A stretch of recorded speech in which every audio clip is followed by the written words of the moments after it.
안녕하세요. 운명을 보는 기술 박성준님 책을 오늘도 읽어보도록 하겠습니다.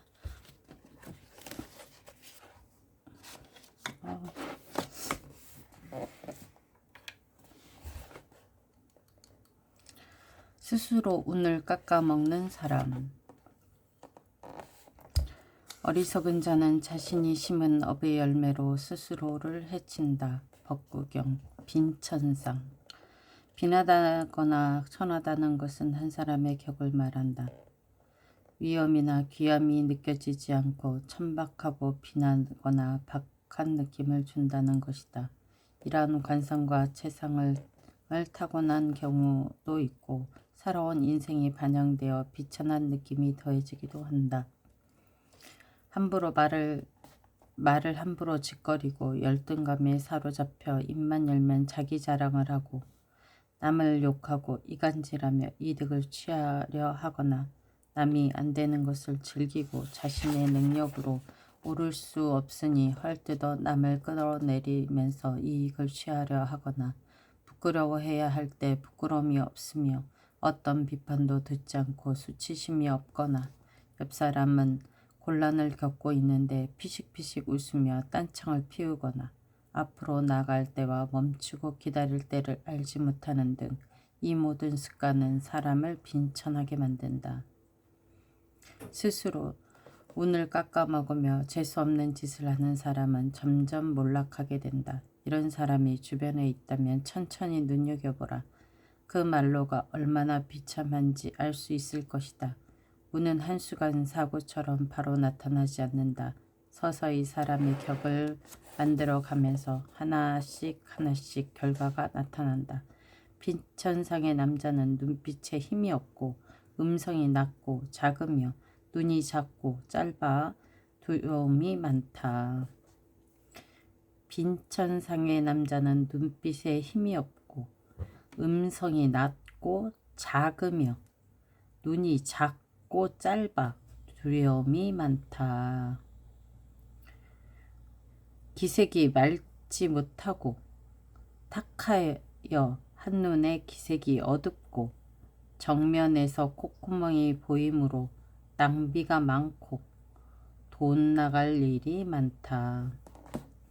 머리털이 거칠고 농밀한 사람은 육체적으로 고생이 많다. 빈천상의 여자는 몸에서 좋지 않은 냄새가 나고 눈에 눈물이 고여 있으며, 이거는 눈물이 고여 있는 거는 그거였잖아요.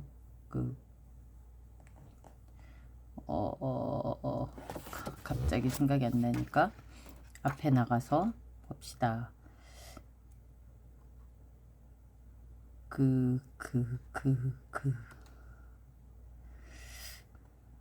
뭐였지? 도화살, 도화눈이라고 그랬죠? 도화눈. 눈꼬리가 처져 남편과 이별하기 쉽다. 얼굴이 남자의 상을 한 경우 일복이 많으며 혼자 사는 여자가 많고 눈에 흰자위가 많은 것도 남편이나 자식과 인연이 약하다.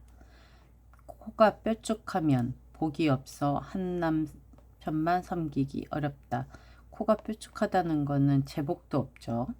그리고 코가 뾰족하다는 건 자기 의견을 명확하게 얘기하는 사람일 수 있고 자기 주장만 하는 사람일 수 있어요.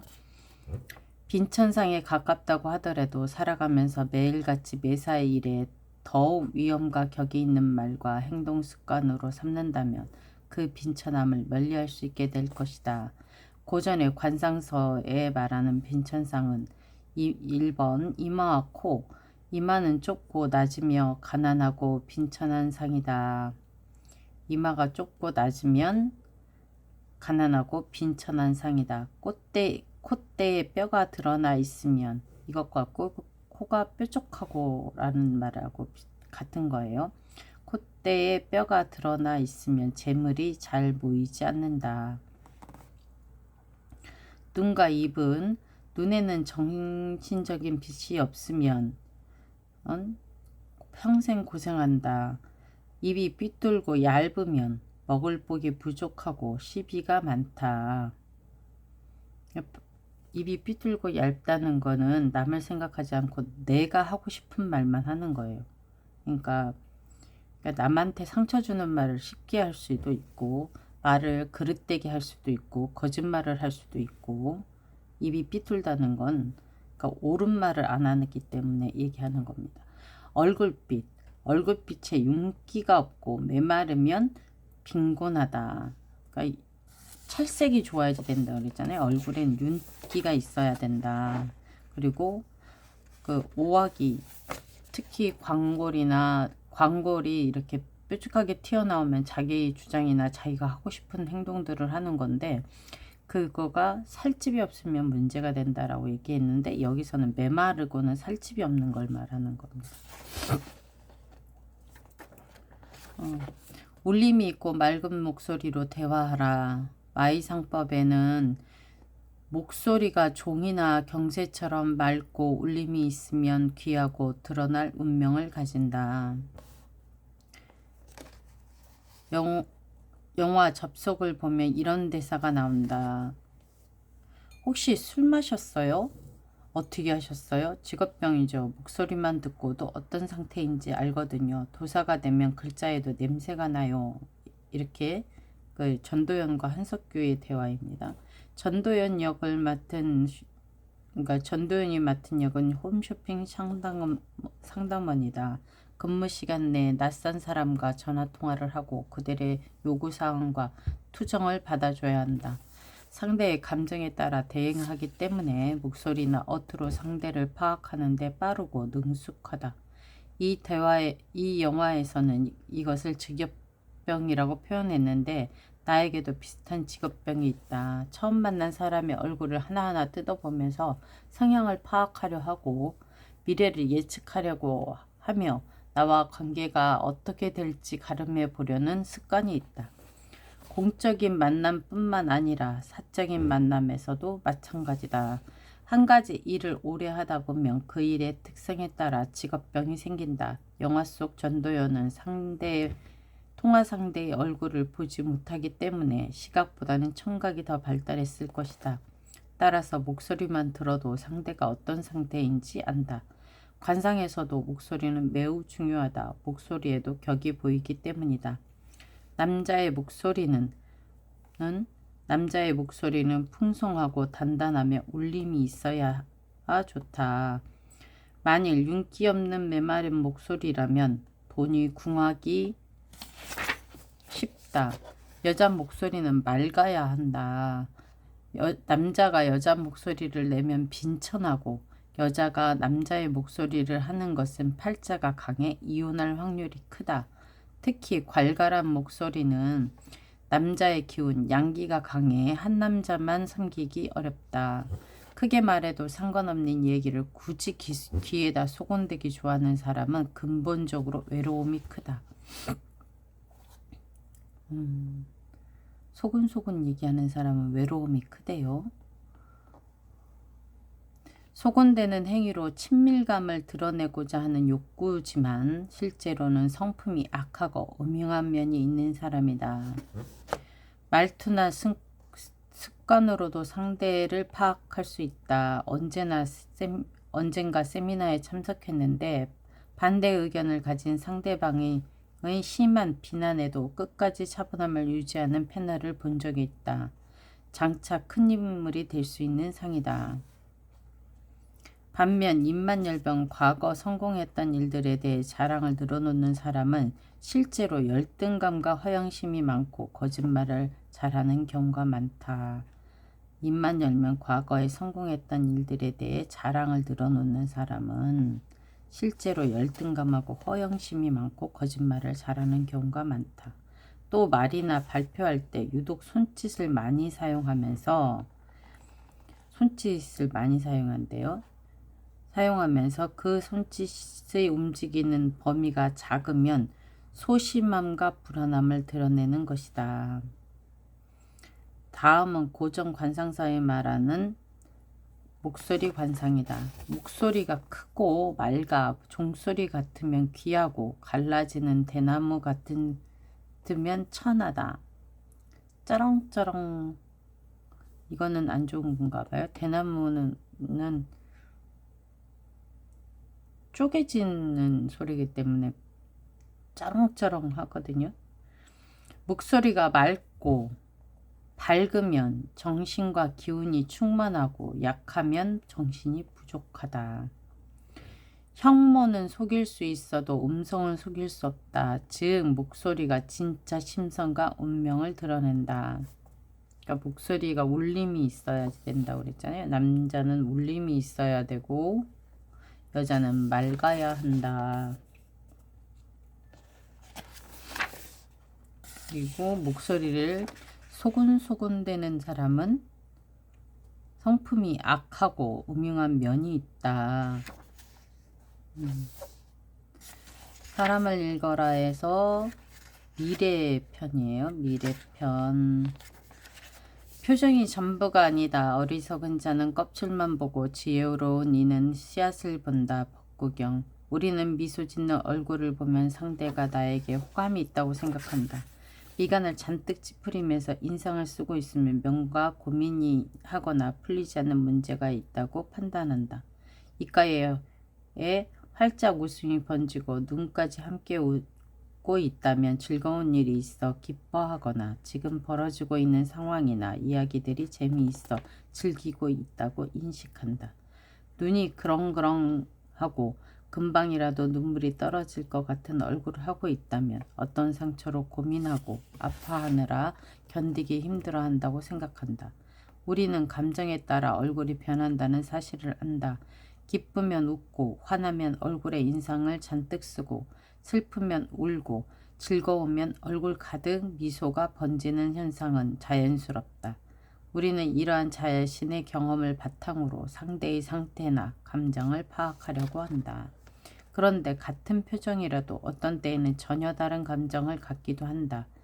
웃음도 단지 기쁨이나 즐거움만이 아니라 다른 여러 가지 감정을 표현할 수 있다.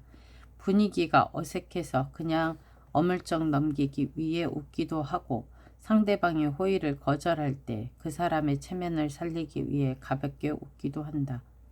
또 정말 싫은 사람 앞에서 티를 내지 않으려고 살짝 웃기도 하고 무리한 제의에 멋쩍어 웃기도 한다. 이 정도의 감정이나 상태의 변화는 직감이나 느낌, 영감이 발달하지 않은 사람이라도 읽어낼 수 있다. 왜냐하면 본인도 그렇게 하고 있을 뿐더러 여러 상황에서 직접 겪고 느껴봤기 때문이다. 문제는 사람마다 근본이 되는 태생적인 성향이 다르다는 데 있다. 이 성향에 따라 일반적인 뜻을 넘어서기도 한다. 사람에 따라 웃음이 의미하는 바가 전혀 다를 수도 있다는 말이다. 심지어 웃음이나 울음을 자신의 상황을 바꾸는 수단으로 활용하는 사람도 있다. 그러니 눈에 보이는 것만이 전부가 아니다. 따라서 사람의 근본적이고 타고난 성향을 정확히 읽을 수 있어야 표정만 보고도 그 사람의 숨은 감정과 상태를 올바르게 파악할 수 있다. 눈에 보이는 표정으로 상대의 보편적인 감정이나 상태를 읽을 수 있으며 태생적인 성향을 함께 고려하여 표정 하나하나를 뜯어봐야 그 속에 담긴 숨은 의미까지 파악할 수 있다. 그렇게 하지 않으면 미소를 잘 짓고 호탕하게 잘 웃는 사람을 좋은 사람이라고 단순하게 판단하는 오류에 빠지기 쉽다. 잘 웃는 사람 중에도 악인은 있다. 오히려 잘 웃지 않고 차가워 보이는 사람 중에 겸손하고 심성이 착하고 어진 경우가 많다. 표정이 전부가 아니다. 여러 사람을 만나는 경험을 통해 성장과 통찰을 얻으면 그것으로 충분하다. 엎질러진 물은 흘려보내라. 과거에 대한 얘기래요. 주역에 이미 이룬 것에 집착하지 말고 새 시작을 준비하라는 말이 있답니다.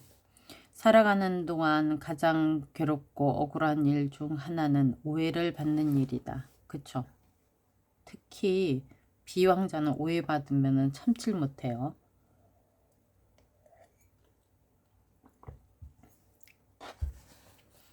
내가 뜻하지도 의도하지도 않았는데 자신을 바라보는 사람들의 시선이 달라져 오해를 받게 되면 괴롭다. 하지만 돌이켜봤을 때 자신을 더 괴롭히는 것은 내가 상대를 오해하여 제대로 파악하지 못하고 잘못 말하거나 행동하는 일이다. 세상에는 선과 악이 있다고 하지만 사실 선과 악의 경계는 불분명하다. 단지 애매한 상태의 선과 악이 있을 뿐이다. 세상의 모든 이치가 그렇다. 좋고 싫다는 것도 그렇고 사랑하고 미워하는 것도 그렇다. 어중간한 감정이 많기 때문에 상대를 제대로 파악하는 것은 더욱 어렵다. 자신의 감정이나 마음도 제대로 알기 어려운 마당에 남을 관찰해 그 마음을 꿰뚫어 보는 것은 불가능하다.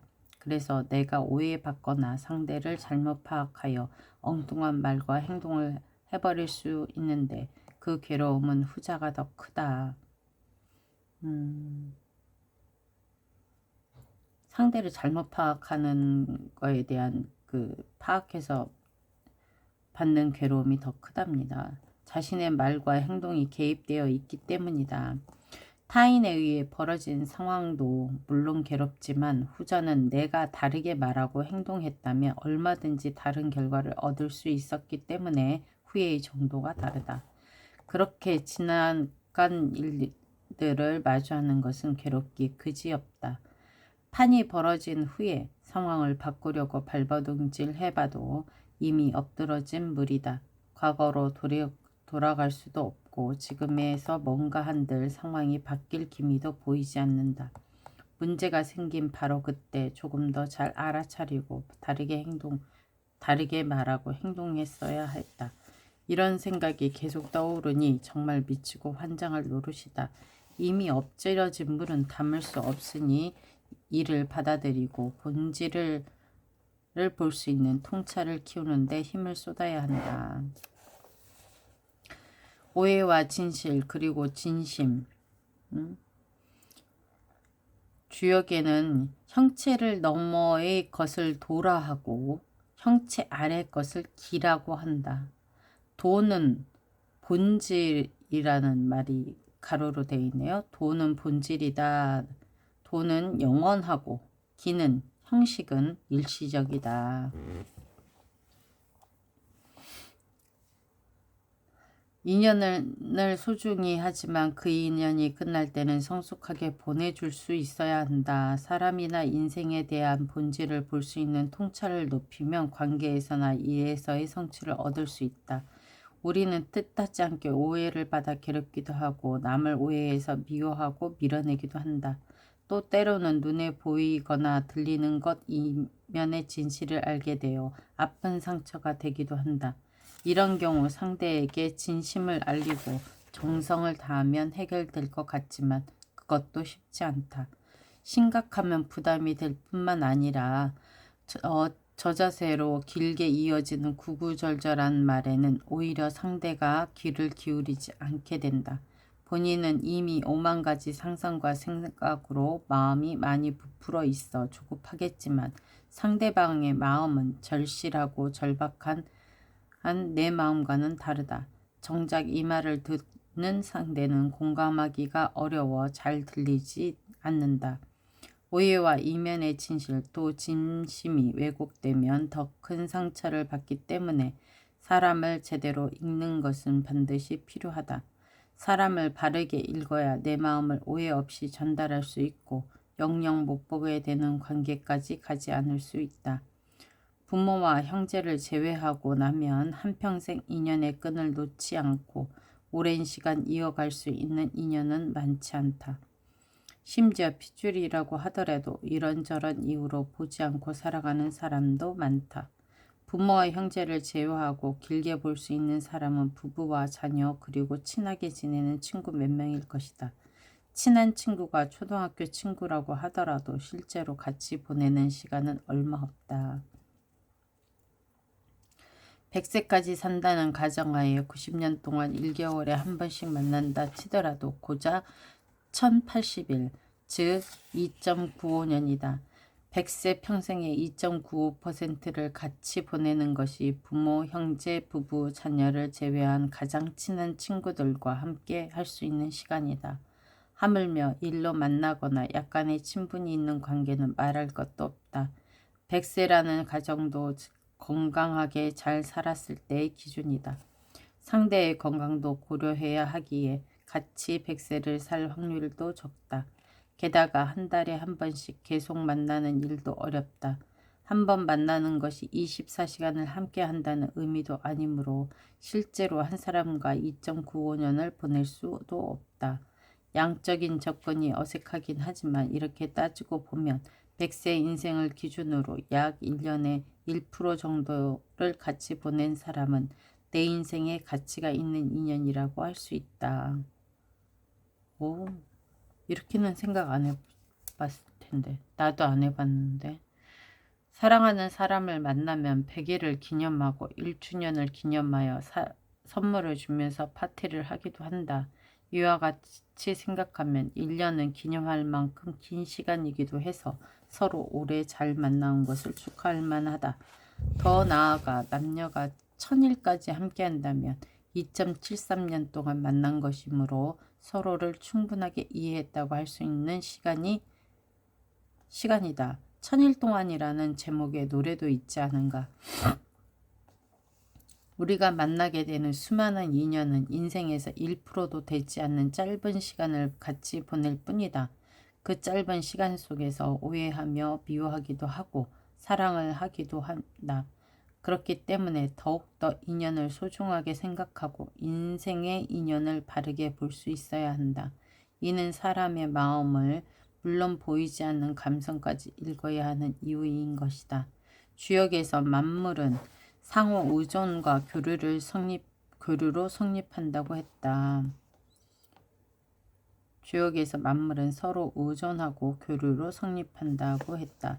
사람과 사람의 인연도 하늘의 이치이다. 즉 인연은 우연이 아니라 천명, 자연 법칙 안에 있는 것이므로 소중히 다루어야 한다. 인연은 하늘이 맺어준 것이니 억지로 끊거나 소홀히 하면 화가 따른다. 이미 맺어진 인연을 귀히 여겨야 복이 따르는 법이다. 사람과 사람의 인연도 하늘의 이치이고 인연은 천명으로 자연 법칙 안에 있는 것이고 인연이 하늘에 맺어준 것이니 억지로 끊거나 소홀히 하면 화가 따른다. 이미 맺어진 인연을 귀히 여겨야 복이 따르는 법이다. 맺어진 인연에 최선을 다했지만 혹여 그 인연을 다했다면 아름답게 보여내주는 태도가 필요하다. 인연은 두 사람의 동의하에 시작되지만 그 인연의 끝은 한 사람에 의해 멈춰질 수 있으니 항상 망남보다는 이별이 더 쉽게 이루어진다. 맺어진 인연에 최선을 다해도 언제 보지 못할지 알 수 없다. 그러니 상대를 잘 읽고 진심과 최선을 다해야 한다. 마음을 의지하는 형이 한 명 있다. 그 형이 진행하는 영화제에 같이 가게 되어 행사를 마치고 늦게 숙소에 들어갔다. 그날은 국가대표팀 축구 경기가 있는 날이라 새벽까지 축구를 보고 조금 늦게 잠이 들었다. 아침 8시가 조금 넘었을 시간에 형한테 전화가 왔다. 아침을 먹자고 했고 가볍게 우거지국을 먹었다.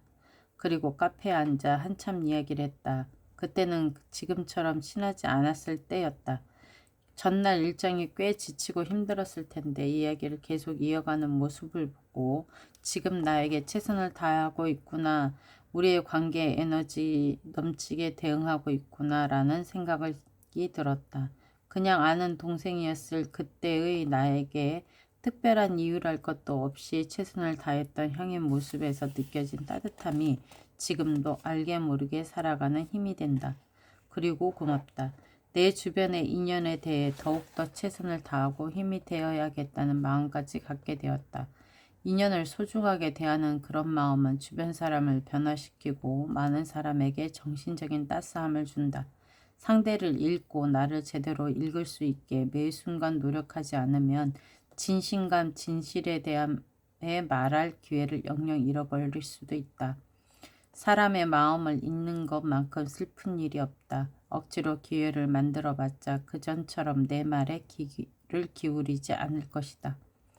오해는 평범한 일상 속에서 너무도 쉽게 발생한다. 사람들은 자기가 보고 싶은 것을 보고 믿고 싶은 것을 믿으면서 그것을 마치 사실인 양 단정 짓는 데 익숙하기 때문이다. 그리고 이미 단정 지은 결론에서 한 발짝도 물러서려고 하지 않는다. 자신이 만든 결론은 태생적인 천성이 반영되었을 뿐더러 이제껏 살아오면서 겪은 자신만의 일반적인 그리고 특수한 경험을 통해 내면화된 것이어서 바뀌기 어렵다. 한 사람의 근본 그리고 그 근본으로 살아온 세월 속에서 성향은 이미 결정되고 굳어졌다고 할 수 있다.